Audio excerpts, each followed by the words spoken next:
مگر جناب آدم علیہ السلام کو زمین پر آنا تھا۔ تو یہاں کے اوپر جو ہے تو آیت کیا کہہ رہی ہے؟ ہم نے ان سے کہا کہ تم سب آدم و حوا زمین کی طرف اتر جاؤ، جب تمہیں ہماری طرف سے ہدایت پہنچے اس وقت جو لوگ اس کی پیروی کریں گے، ہدایت کی پیروی کریں گے، ان کے لیے خوف نہ وہ غمگین ہوں گے، نہ خوف ہوگا نہ غمگین ہوں گے۔ لیکن جو لوگ کافر ہو گئے، انہوں نے ہماری آیات کی تکذیب کی، وہ ہمیشہ ہمیشہ کے لیے جہنم کی آگ میں رہیں گے۔ یہاں پر اللہ نے جو جناب آدم علیہ السلام پر کلمات القا کیے وہ کیا تھے؟ توبہ کے لیے جو کلمات خدا نے آدم علیہ السلام کو تعلیم فرمائے تھے، مفسرین اس طرح بتاتے ہیں، تفسیر نمونہ میں ہے کہ قال ربنا ظلمنا انفسنا وان لم تغفر لنا وترحمنا لنکونن من الخاسرین۔ ان دونوں نے کہا خدایا ہم نے اپنے اوپر ظلم کیا ہے، اگر تو نے ہمیں نہ بخشا اور ہم پر رحم نہ کیا تو ہم ضیاءکاروں اور خسارے میں رہنے والوں میں سے ہو جائیں گے۔ بعض کہتے ہیں کہ کلمات سے مراد دعا اور زاری ہے، یعنی کہ ہم لوگ یہاں کے اوپر اللہ سے، یعنی ہم عربی میں تو نہیں سمجھتے ہیں مگر اردو میں اس کا ترجمہ دیا ہوا ہے، پروردگارا تیرے سوا کوئی معبود نہیں، تو پاک و منزہ ہے، میں تیری تعریف کرتا ہوں، میں نے اپنے اوپر ظلم کیا ہے، مجھے بخش دے کہ تو بہترین بخشنے والا ہے۔ خدایا تیرے علاوہ کوئی معبود نہیں، تو پاک و منزہ ہے، میں تیری تعریف کرتا ہوں، میں نے اپنے اوپر ظلم کیا ہے، تو مجھ پر رحم فرما کہ تو بہترین رحم کرنے والا ہے۔ بار الہ تیرے سوا کوئی معبود نہیں، تو پاک و منزہ ہے، میں تیری حمد کرتا ہوں، میں نے اپنے اوپر ظلم کیا ہے، اپنی رحمت کو میرے شامل حال قرار دے اور میری توبہ قبول کر لے کہ تو تواب و رحیم ہے۔ کی آیت نمبر 23۔ اور دوسرا جو ہے تو تضرع و زاری، یعنی اللہ نے کس طرح سے اللہ کے سامنے ذکر یعنی گڑ گڑانا۔ پھر ہمارے پانچویں امام محمد باقر علیہ السلام سے ایک روایت ہے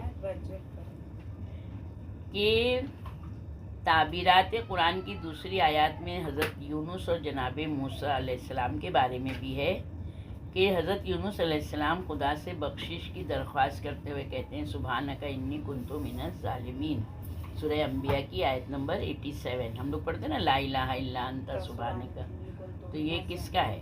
یہ جناب یونس علیہ السلام کی تسبیح ہے، خدایا تو پاک ہے، میں ان میں سے ہوں جنہوں نے اپنے اوپر ظلم کیا ہے۔ یعنی اللہ سے ہم جس وقت توبہ کریں تو اپنے گناہوں کا اعتراف کریں، اقرار کریں، اپنے گناہوں پر پشیمان ہوں، نادم ہوں۔ جتنا جلدی انسان اللہ کی طرف متوجہ ہوتا ہے، اللہ اس کی طرف متوجہ ہوتا ہے، کیونکہ جب انسان گناہ کرتا ہے نا تو اللہ اس سے منہ پھیر لیتا ہے۔ تو جب انسان توبہ کے مطلب ہے پلٹنا، جب انسان اللہ کی طرف پلٹتا ہے، اللہ کی طرف متوجہ ہوتا ہے تو اللہ اس کی طرف پلٹتا ہے رحمت کی نظر لے کر، محبت کی نظر لے کر۔ تو اللہ یعنی یہاں پر دونوں کس طرح مشترک ہیں۔ اگر بندہ اللہ سے قریب ہونا چاہتا ہے، توبہ کرتا ہے تو اللہ بھی اس کی طرف پلٹ آتا ہے۔ پھر سورہ قصص کی آیت نمبر 16 میں ہے حضرت موسیٰ علیہ السلام کے بارے میں، قال رب انی ظلمت نفسی فاغفر لی فغفر لہ۔ انہوں نے یعنی حضرت موسیٰ علیہ السلام نے عرض کیا پروردگارا میں نے اپنے اوپر ظلم کیا ہے، مجھے بخش دے، خدا نے انہیں بخش دیا۔ یعنی اس طرح سے کئی ایک روایتیں اہل بیت علیہ السلام سے ہیں کہ کلمات سے مراد خدا کی بہترین مخلوق کے ناموں کی تعلیم، یعنی محمد، علی، فاطمہ، حسن اور حسین علیہ السلام، اللہم صلی علی محمد۔ آدم علیہ السلام نے ان کلمات کے وسیلے سے درگاہ الہی سے بخشش چاہی، خدا نے انہیں بخش دیا۔ یعنی یہاں پر 3 قسم کی تفاسیر بتائی گئی ہے کہ ان سب کلمات کی تعلیم بھی دی گئی ہے۔ اب ان کلمات کی حقیقی اور باطنی گہرائی پر غور کرنے سے آدم علیہ السلام میں مکمل طور پر انقلاب روحانی پیدا ہو۔ خدا نے اپنے لطف و ہدایت سے نوازا. یعنی یہاں کے اوپر مفسرین نے جیسے ان کی ریسرچ انہوں نے اس حساب سے کہ اللہ نے یہ چیز تعلیم دی. پھر ہم لوگ تفسیر کوثر میں دیکھتے ہیں کہ یہ وہ کلمات ہیں جو خداوند عالم نے سورہ اعراف میں جو میں نے پہلے پڑھا کہ ربنا ظلمنا انفسنا وان لم تغفر لنا وترحمنا لنکونن من الخاسرین. یعنی یہاں کے اوپر پروردگار ہم نے اپنے آپ پر ظلم کیا، اگر تو نے معاف نہ کیا اور ہم پر رحم نہ کیا تو ہم نقصان اٹھانے والوں میں سے ہو جائیں گے. تفسیر در منصور میں دیلمی سے ایک روایت ہے کہ علی علیہ السلام سے منقول ہے اللہم صلی اللہ کہ رسول خدا صلی اللہ علیہ وآلہ وسلم نے فرمایا اللہم صلی اللہ کہ حضرت آدم نے یہ کلمات سیکھے تھے، اے اللہ میں محمد آل محمد صلی اللہ علیہ وآلہ وسلم کے حق کا واسطہ دے کر تجھ سے سوال کرتا ہوں، پاک و منزہ ہے تیری ذات، تیرے سوا کوئی معبود نہیں، میں نے برا کیا، اپنے نفس پر ظلم کیا، بس مجھے بخش دے، بے شک تو غفور و رحیم ہے. اے اللہ میں محمد آل محمد علیہ السلام کے حق کا واسطہ دے کر تجھ سے التجا کرتا ہوں، پاک و منزہ ہے تیری ذات، تیرے سوا کوئی معبود نہیں، میں نے برا کیا، اپنے آپ پر ظلم کیا، بس میری توبہ قبول فرما، بے شک تو بڑا توبہ قبول کرنے والا اور رحیم ہے. یعنی یہاں پر اس میں عربی میں بھی دیا ہوا ہے اللہم انی اسألوک بحق محمد وآل محمد سبحانک لا الہ الا انت عملت سوءا وظلمت نفسی فاغفر لی انک انت الغفور الرحیم. اللہم انی اسألوک بحق محمد وآل محمد سبحانک لا الہ الا انت عملت سوءا وظلمت نفسی فتب علی انک انت التواب الرحیم. پھر تفسیر در منصور میں ابن نجار نے ابن عباس سے روایت کی، انہوں نے کہا میں نے رسول خدا صلی اللہ علیہ وآلہ وسلم سے ان کلمات کے بارے میں سوال کیا جن کی وجہ سے آدم علیہ السلام کی توبہ قبول ہوئی، تو آپ نے فرمایا سأل بحق محمد و علی و فاطمہ و الحسن والحسین الا تبتا علی فتاب علیہ. آدم علیہ السلام نے محمد، علی، فاطمہ اور حسن اور حسین علیہ السلام کا اللہم صلی اللہ محمد واسطہ دے کر سوال کیا کہ میری توبہ قبول کی جائے، چنانچہ ان کی توبہ قبول ہوئی. شیخ صدوق کی روایت کے مطابق کلمات سے مراد محمد، علی، فاطمہ، حسن اور حسین علیہ السلام ہیں. اللہم صلی اللہ یعنی ممکن ہے حضرت آدم علیہ السلام نے دعائیہ کلمات کے ساتھ ذوات مقدسہ کو بھی شفیع بنایا ہو، یعنی جو اللہ کی ذات ہے. جیسے حضرت عیسیٰ ابن مریم کو کلمہ کہا گیا وَكَلِمَتُهُ أَلْقَاهَا إِلَىٰ مَرْيَمَ بِكَلِمَةٍ مِّنْهُ اسْمُهُ الْمَسِيحُ عِیسیٰ ابن مریم. یعنی سورہ نساء، یہ سورہ آل عمران کی آیت نمبر 45 میں ہے. تو کلمات سیکھنے کی نسبت حضرت آدم علیہ السلام کی طرف دی گئی ہے، کیونکہ توبہ و انابت کی اولین شرط یہ ہے کہ بندہ اپنے رب کی بارگاہ میں رجوع کرے. یعنی اپنی توبہ اگر حقیقی معنی میں دیکھا جائے تو بندے کو اللہ کے طرف پلٹنا ہے، اس کی طرف متوجہ ہونا ہے، توجہ دینا ہے، اور ایک دم اپنے آپ کو ذلیل جان کر، مسکین جان کر. وہ رب جلیل ہے، ہم بندے ذلیل ہیں، یعنی اتنے زیادہ ہم محتاج ہیں کہ پروردگار اگر تو نہیں بخشے گا تو ہم کہاں جائیں گے. نے اس طرح سے تضرع و زاری کرنا چاہیے اللہ کے سامنے.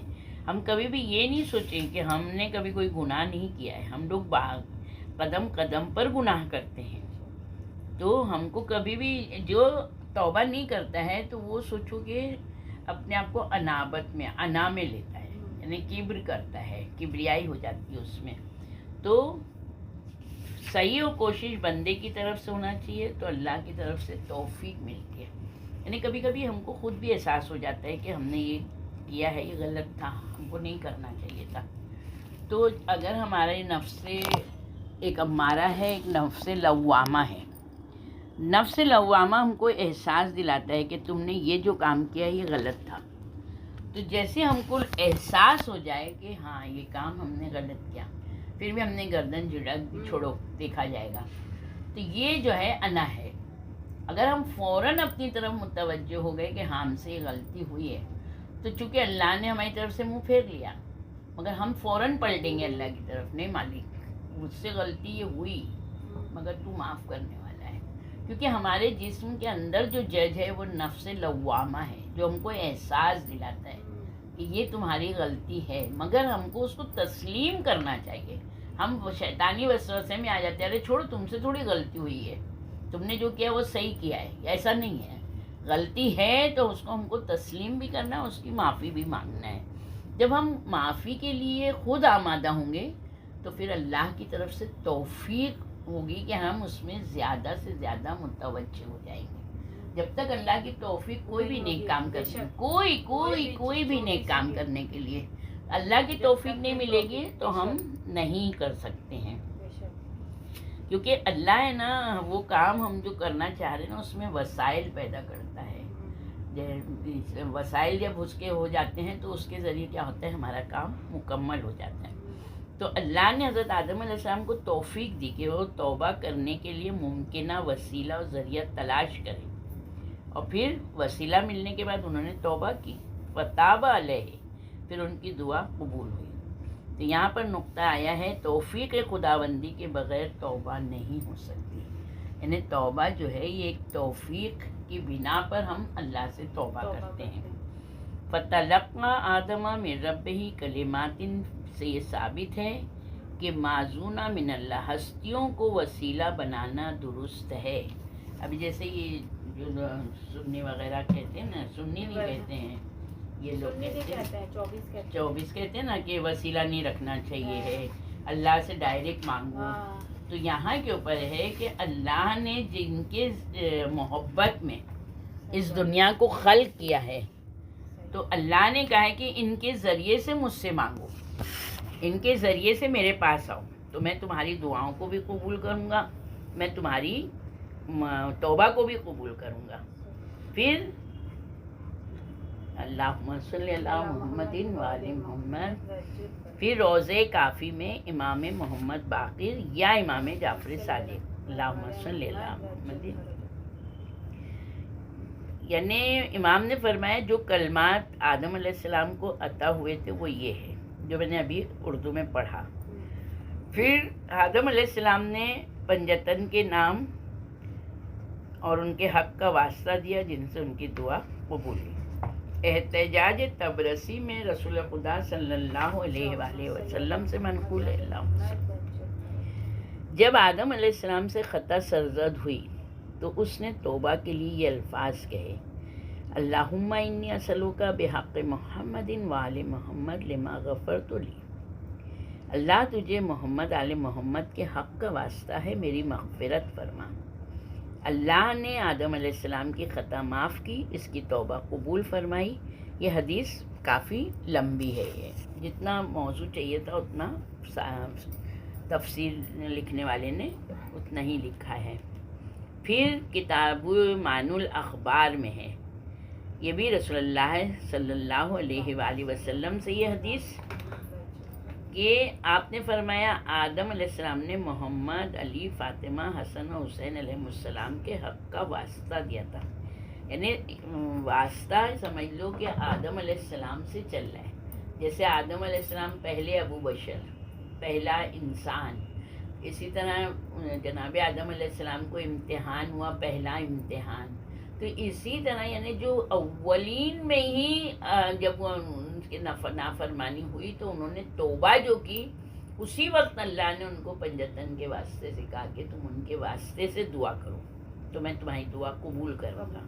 یعنی ہم لوگ یہ آج کی جنریشن میں پڑھائی ہو رہی تو ایسا نہیں ہے، یعنی واسطہ دینا، اللہ کو واسطہ دینا بہت ضروری ہے۔ پھر آدم اور حوا علیہ السلام نے مقام اہل بیت کے حصول کی تمنا کی تھی، یعنی یہ بھی آگے آئے گا تم لوگ اس میں کہ کس طرح سے جب انہوں نے نور دیکھا اور تو کس طرح انہوں نے تمنا کی تھی۔ پھر جب ایک عرصے بعد اللہ نے ان کی توبہ قبول کرنے کا ارادہ کیا تو ان کے پاس جبریل علیہ السلام آئے. ان سے کہا تم دونوں نے اپنے سے بہتر افراد کی منزلت کی خواہش کر کے اپنے آپ پر ظلم کیا ہے، جس کی وجہ سے تمہیں خدا کی ہمسائیگی سے نکل کر زمین پر آنا پڑا. اب تم خدا کو ان ناموں کا واسطہ دو جنہیں تم نے ساق عرش پر لکھا ہوا دیکھا ہے. وہاں جناب آدم علیہ السلام کو جب اللہ نے خلق کیا تھا نا، تو جناب آدم پہلے ہی ہستی تھی، ان کو بھی ایسے دل میں ہوا ہو، تو اللہ نے ان کو ساق عرش پر دکھا دیا تھا، یعنی یہ عالم زر میں. تو پروردگارا یہ کون لوگ ہیں؟ تو خشخش دانہ تیرا پورا بھرا ہوا ہے اور اس میں کچھ نور ہے. تو اللہ نے سب بتا دیا تھا کہ یہ ہیں، یہ میں نے کسی کو اس طرح پیدا کیا، کسی کو کم نور میں. یہ ہے پورا حدیث ہے، یہ آگے آئے گی. تو ایک تمنا کی تھی جناب آدم علیہ السلام نے، تو اب انہیں وہ تمنا، یعنی ان کا جو مقام ہے، جو مرتبہ ہے، جو وہ ہستیاں ہیں، کوئی بھی ان کی ہستی تک، ان کے مرتبے تک جا نہیں سکتا ہے. یعنی اللہ ہر ایک کو کس طرح ہدایت کر رہا ہے. پھر اب تم خدا کو ان کے ناموں کا واسطہ دو جنہیں تم نے ساق عرش پر لکھا ہوا دیکھا، تاکہ وہ ان کے صدقے میں تمہاری توبہ قبول کرے. اس وقت آدم اور حوا نے کہا اللہم انا نسألک بحق الاکرمین علیک محمد وعلی و فاطمہ والحسن والحسین حسین تب تو علیہ. تو خدایا ہم تجھ سے تیری محترم مخلوق پنجتن کا واسطہ دے کر سوال کرتے ہیں کہ ہماری توبہ قبول فرما. کتاب الخصال میں یہ سب کتابیں ہیں، اردو میں بھی چھپ گئی ہیں. ابن عباس سے روایت ہے کہ رسول خدا صلی اللہ علیہ وآلہ وسلم سے میں نے پوچھا کہ وہ کلمات کون سے تھے جو آدم کو رب کی طرف سے ملے. دیکھیں رسول اللہ نے بھی حدیثیں بیان کی، ہر ایک کو جس طرح سے انہوں نے سوال کیا اس طرح سے ان کو بیان کی. انہوں نے فرمایا آدم علیہ السلام کو خدا کی طرف سے یہ کلمات ہوئے اللہم انی، ہم لوگ جو حدیث قصہ کے بعد دعا پڑھتے ہیں نا، اللہم انی اسألک بحق محمد. تو یہاں مفضل ابن عمر کہتے ہیں میں نے چھٹے امام جعفر صادق علیہ السلام سے پوچھا وَإِذَا ابْتَلَى إِبْرَاهِيمَ رَبُّهُ بِكَلِمَاتٍ، جب ابراہیم کو اس کے رب نے چند کلمات سے آزمایا تو وہ کلمات کیا تھے؟ ابھی تک آدم علیہ السلام کا ذکر تھا، مگر یہاں مفضل چھٹے امام سے پوچھ رہے ہیں. تو امام علیہ السلام نے فرمایا وہی کلمات تھے جو آدم علیہ السلام کو ان کے رب کی طرف سے عطا ہوئے تھے، اور وہ کلمات یہ ہیں یا رب اسألک بحق محمد وعلی و فاطمہ والحسن والحسین تب تو علیہ. ان کلمات کی برکت سے اللہ نے ان کی توبہ قبول فرمائی. تو جب اللہ ان کی دعا قبول کر سکتا ہے تو کیا ہماری دعا قبول نہیں کر سکتا ہے؟ ہم چاردہ معصومین کے عقیدت مند ہیں، ان کے چاہنے والے ہیں. بے شک وہ بہت زیادہ توبہ قبول کرنے والا مہربان ہے. اسی طرح چھٹے امام نے اپنے آبا و اجداد سے، چھٹے امام کہتے ہیں میرے بابا، وہ کہتے ہیں میرے بابا علی علیہ السلام سے روایت کی ہے کہ اللہ تعالیٰ نے آسمانوں، زمین، عرش، کرسی، لوح و قلم، جنت و نار کی تخلیق سے پہلے، یعنی ان سب کو خلق کرنے سے پہلے محمد مصطفیٰ صلی اللہ علیہ وآلہ وسلم کے نور کو پیدا کیا، یہاں تک کہ اسے عبداللہ ابن مطلب کی صلب سے برآمد کیا اور اسے 6 کرامات عطا فرمائی. سب سے پہلے ہے، یہ بہت اچھی چیز ہے، بہت اچھی، یعنی حد سے زیادہ ہی اچھی ہے، اسے رضا کی قمیص پہنائی، یعنی راضی ہوں اس کی قمیص. ہیبت کی چادر عطا کی، لوگوں میں ہیبت رہے. ہدایت کا تاج اس کے سر پر رکھا. شلوار معرفت پہنائی. محبت کا کمربند باندھا جس سے انہوں نے اپنی شلوار کو مضبوطی سے باندھا. خوف کی نالین دی، نالین معلوم چپل ہے. عظمت و منزلت کا عصا ان کے ہاتھ میں دیا. پھر اللہ تعالیٰ نے ان سے فرمایا محمد لوگوں کے پاس جاؤ ان سے کہو کہ وہ لا الہ الا اللہ محمد رسول اللہ پڑھے۔ اب دیکھیں، حضرت صلی اللہ علیہ وآلہ وسلم کی قمیص 6 چیزوں سے بنی تھی۔ قمیص کیسی بنی تھی؟ اس کی قامت یاقوت کی تھی، جیسے ہم لوگ بولتے ہیں نا، اب یہ یاقوت کا ہے، ہپن کاٹن بولتے ہیں نا، تو مین کپڑا۔ اس کی آستین موتی کی تھی، آگے پیچھے کا یاقوت، یہ موتی آستین۔ گریبان زرد بلول کا تھا، اس کی بغل زبرجد کی تھی، اس کی لمبائی سرخ مرجان کی تھی، اس کی جیب نور رب سے بنی تھی۔ کتنا زبردست ہے! ہم لوگ سوچ سکتے ہیں یہ چیز؟ ہم لوگ تو خالی یہ لباس کے بارے میں یہی سوچتے ہیں کہ لباس کپڑے کا ہوتا ہے نا۔ اب یہ دیکھو یہاں پر جو رسول اللہ کو عطا کیا ہے، جو قمیض ہے، اس قمیض کو بھی 6 چیزوں سے وہ قمیض بنی ہے۔ اللہ تعالیٰ نے اسی قمیض کی وجہ سے آدم کی توبہ قبول کی، اسی کی برکت سے جناب سلیمان کو انگشتری واپس ملی، اسی کی وجہ سے جناب یوسف علیہ السلام کی یعقوب سے ملاقات ہوئی، اسی کے صدقے میں جناب یونس علیہ السلام کو شکم ماہی سے نجات ملی۔ اس کے علاوہ باقی تمام انبیاء کو اسی کے ذریعے سے مصائب و آلام سے چھٹکارا نصیب ہوا۔ یہ سب کچھ قمیص محمد کا کمال تھا۔ اللہم صلی علی محمد وآلہ۔ جب جناب رسول اللہ کی قمیص کا اتنا بڑا کمال ہے تو ان کا کیا ہوگا، سوچے۔ کتاب علل الشرائع میں 5ویں امام سے منقول ہے، آپ نے فرمایا اگر آدم سے گناہ سرزد نہ ہوتا تو کبھی بھی کسی مومن سے گناہ سرزد نہیں ہوتا۔ اگر اللہ نے آدم علیہ السلام کی توبہ قبول نہ کی ہوتی تو وہ کسی بھی گنہگار کی توبہ قبول نہیں کرتا۔ پھر کتاب، یہی کتاب ہے کیا، شاید علل الشرائع میں ہی ہوگی، علی علیہ السلام سے منقول ہے، آپ نے فرمایا کچھ یہودیوں نے رسول خدا صلی اللہ علیہ وآلہ وسلم سے، اللہم صلی اللہ علیہ وسلم، یا آج کا جو ہے نا درس، یہ بہت زیادہ اہمیت والا ہے۔ جو رسول اللہ کے بارے میں لوگ ہیں نا، جو من میں آتا ہے بولتے ہیں، تو یہ ہم لوگ بتا سکتے اگر ہم کو پتا ہوگا کہ تم کو پتا ہے کہ رسول اللہ کیا ہستی تھے، اللہ کی کون سی یعنی تخلیق کے کس مرحلے پہ تھے، وہ سب سے پہلے ان کا نور کو خلق کیا تو اللہ نے ان کو کس طرح کا برگزیدہ کیا کہ جیسے اللہ کی برابری کوئی نہیں کر سکتا ہے، تو رسول اللہ کی برابری بھی کوئی نہیں کر، اگر کچھ کر سکتے ہیں تو علی علیہ السلام، مگر علی علیہ السلام بھی رسول نبی ہیں، علی علیہ السلام نبی نہیں ہیں۔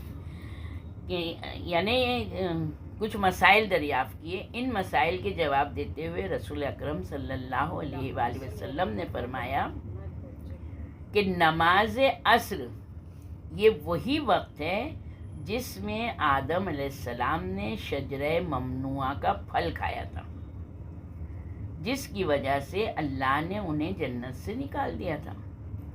پھر اللہ تعالیٰ نے نسل آدم کو روز قیامت تک اس نماز پڑھنے کا حکم دیا، اسے میری امت کے لیے پسند کیا۔ یہ نماز خدا کو بہت پسند ہے، یعنی عصر کی نماز۔ اللہ نے مجھے حکم دیا کہ میں باقی نمازوں میں اسے خصوصی اہمیت دوں، یعنی پنجگانہ نماز میں عصر کی نماز کو اللہ نے کہا کہ بہت زیادہ اس پہ اہمیت دو، اس کو، اس کی محافظت کروں۔ اللہ نے رسول اللہ سے کہا کہ رسول اللہ کہہ رہے ہیں کہ میں اس کی محافظت کروں۔ نماز مغرب یہ وہ وقت ہے جس میں اللہ نے حضرت آدم علیہ السلام کی توبہ قبول کی تھی۔ شجرہ ممنوعہ کا پھل کھانے، یعنی جب انہوں نے پھل کھایا اور جب ان کی توبہ قبول ہوئی، دنیاوی ایام کے لحاظ سے 300 سال کا فاصلہ تھا۔ 300 سال آدم اور حوا روئے ہیں، سوچیں، کیونکہ اللہ کو ان کو اپنی توبہ کروانا ہے نا، اپنے آپ کو معاف کروانا ہے۔ 300 سال کا فاصلہ ہے۔ ہم لوگ تو 3 گھنٹے کوئی مصیبت آتی تو ایک دم بے چین ہو جاتے ہیں، جبکہ حضرت صلی اللہ علیہ وآلہ وسلم کا ایک دن دنیا کے 1000 سال کے برابر ہوتا ہے. اور 300 کوئی حساب نہیں ہم لوگ کر سکتے ہیں. حضرت کا ایک دن دنیا کے 1000 سال کے برابر ہوتا ہے. نماز عصر اور عشاء کے درمیان حضرت آدم علیہ السلام نے 3 رکعت نماز پڑھی. 1 رکعت اپنی غلطی کے لیے پڑھی, 1 رکعت حوا کی غلطی کے لیے پڑھی, 1 رکعت اپنی توبہ کے لیے پڑھی. پھر اللہ نے ان کی رکعت کو میری امت پر فرض کیا. یہ وہ وقت ہے جس میں توبہ قبول ہوتی ہے. میرے پروردگار نے مجھ سے وعدہ کیا ہے جو شخص اس وقت دعا مانگے گا تو میں اس کی دعا قبول کروں. اسی لیے مغرب کی نماز کہتے ہیں نا کہ عصر سے, بہت سارے لوگ عصر سے لے کے مغرب تک کے بیچ میں کچھ نہیں کھاتے پیتے ہیں. ہاں, اتنا احتیاط کرتے ہیں کہ انہیں اپنے آپ کو پورا طرح سے تیار رکھتے ہیں کہ ادھر مغرب کی اذان ہوئی اور اذان کی نماز پڑھتے جو دعا مانگی جائے گی اسی وقت وہ دعا قبول ہوئے گی. کتاب علل الشرائع میں امام جعفر صادق علیہ السلام سے منقول ہے, آپ نے فرمایا جب اللہ تعالیٰ نے آدم علیہ السلام کی توبہ قبول کرنے کا ارادہ کیا تو جبریل علیہ السلام کو ان کے پاس روانہ کیا. جبریل علیہ السلام نے انہیں سلام کرتے ہوئے کہا, السلام علیکم یا آدم الصابر علی بلیتہ تائب من خطیتہ. آدم آپ پر سلام, آزمائش پر صبر کرنے والے, اپنی خطا سے توبہ کرنے والے, تجھ پر سلام. اللہ تعالیٰ نے مجھے آپ کے پاس بھیجا ہے تاکہ میں آپ کو مناسک حج کی تعلیم دوں جس کی وجہ سے خدا تمہاری توبہ قبول فرمائے. الحمدللہ آج یہ یعنی دن بھی ایسے چل رہے ہیں کہ جو حج کا زمانہ ہے, لوگ جا رہے حج کرنے کے لیے. دیکھو ہم لوگ کے پاس یہ بھی کسی موضوع کے حساب سے آ گیا. جبریل علیہ السلام نے آدم علیہ السلام کا ہاتھ پکڑا, انہیں بیت اللہ کے مقام پر لائے. بیت اللہ کعبہ, بیت اللہ اللہ کا گھر, بیت اللہ بیت یعنی گھر, اللہ یعنی اللہ کا گھر, کعبے کے مقام پر لائے. اس وقت ایک بادل کے ٹکڑے نے ان پر سایہ کیا. جبریل امین نے کہا, اس بادل کے ٹکڑے کا سایہ جہاں تک پھیلا ہوا ہے آپ اپنے پاؤں سے یہاں لکیر کھینچیں. جیسے کہ ابھی یہ, ہاں, جیسے یہاں کے اوپر, اس کے پہلے بھی ہم لوگ نے حدیث میں پڑھا تھا کہ جناب آدم علیہ السلام قندیل جلائی تھی انہوں نے. جیسے کعبے کی اس میں قندیل جلائی تو یہ قندیل کی جتنی روشنی پھیلی تھی وہ پورا کعبۃ الحرام ہے جہاں پر چلتے نا طواف کرتے ہیں جو. تو اس طرح انہوں نے کیا بتایا, بادل آیا بیت اللہ کے اوپر. اب وہ بادل نے جتنا سایہ کیا وہ پورا بن گیا بیت الحرام, بیت اللہ کے اطراف کا, اس کو بیت الحرام کہتے ہیں. بادل کے ٹکڑے نے یعنی اپنے پاؤں سے لکیر کی. پھر جبریل علیہ السلام انہیں مینا لے گئے, انہیں مسجد مینا کے مقام کی نشاندہی کی. یعنی یہاں پر جو مسجد مینا میں جو مسجد ہے وہ بتایا کہ یہ مسجد. آدم علیہ السلام نے وہاں لکیر کھینچی. بیت اللہ کے مقام پر, بیت اللہ کے مقام کے بعد آدم علیہ السلام نے مسجد الحرام کی لکیر کھینچی. اب یہ کیا ہے, جو ہم لوگ کعبہ ہے, کعبے میں جو ہم لوگ طواف کرتے ہیں یہ ہے کعبۃ الحرام ہے. اب اپن 4 سیڑھی اوپر چڑھ کے آتے ہیں. اب جو لوگو ہے بنا ہے وہ مسجد الحرام ہے, وہ مسجد الحرام ہے. یعنی ہم لوگ جو کعبہ ہے, کعبے سے ہم لوگ پورا ہال میں ہم لوگ وہیں تو طواف کرتے ہیں, وہیں مقام ابراہیم کے پیچھے نماز پڑھتے ہیں. اب جب اوپر چڑھ کے آتے ہیں جو 4-6 سیڑھی ہے, جب چڑھ کے آئے اب دیکھو وہاں پر بھی پورا بنا ہوا ہے, وہاں بھی نمازیں ہوتی ہیں. وہ مسجد الحرام ہے. نیچے کعبۃ الحرام ہے, اس کے اوپر مسجد الحرام ہے. تو مسجد الحرام کی لکیر کھینچی. پھر جبریل علیہ السلام انہیں عرفات لے گئے, انہیں وہاں ٹھہرایا. بعد ازاں آدم علیہ السلام سے کہا, جب سورج ڈوب جائے تو 7 مرتبہ اپنے گناہ کا اعتراف کرو. آدم علیہ السلام نے اس پر عمل کیا. اسی وجہ سے عرفات کو معترف بھی کہا جاتا ہے, کیونکہ یہاں آدم علیہ السلام نے اپنے گناہ کا اعتراف کیا تھا. حضرت آدم کا یہ عمل ان کی اولاد کے لیے سنت بن گیا. وہ عرفات میں آدم علیہ السلام کی طرح سے اپنے گناہوں کا اعتراف کرتے ہیں. شبانہ اپنا مائک بند کرو. آدم علیہ السلام کا گزر 7 پہاڑوں سے ہوا. جبریل علیہ السلام نے کہا کہ آپ ہر پہاڑ پر 4 مرتبہ تکبیر کہیں. 7 پہاڑوں سے گزر ہوا. آج تو سب راستے بن گئے ہیں, جب تھوڑی تھا ایسا نا, جب تو دنیا تھی. ابھی آئے ہیں نا نیچے. جبریل علیہ السلام نے کہا کہ آپ ہر پہاڑ پر جا کر 4 مرتبہ تکبیر کہیں. آدم علیہ السلام نے جبریل علیہ السلام کی ہدایت پر عمل کیا. 1/3 رات گزرنے کے بعد جبریل علیہ السلام انہیں مشر لے گئے. مشر الحرام ہے جہاں رات میں رکنا رہتا ہے. یہ حج میں رکتا ہے. ہاں, عمرہ میں نہیں, حج میں رکتے ہیں. ہاں, وہاں پر رہتے ہیں اور صبح کی نماز کے بعد فوراً وہاں سے نکل کے مینا آتے ہیں. مشر لے گئے جہاں انہوں نے مغرب اور عشاء کی نمازیں جمع کر کے پڑھی, یعنی دونوں نماز ایک ساتھ پڑھی. اسی لیے اس جگہ کو جم بھی کہا جاتا ہے, کیونکہ یہاں آدم علیہ السلام نے 2 نمازیں جمع کی تھیں. چنانچہ اس مقام پر نماز عشاء کا وقت رات کی 1/3 گزرنے پر شروع ہوتا ہے.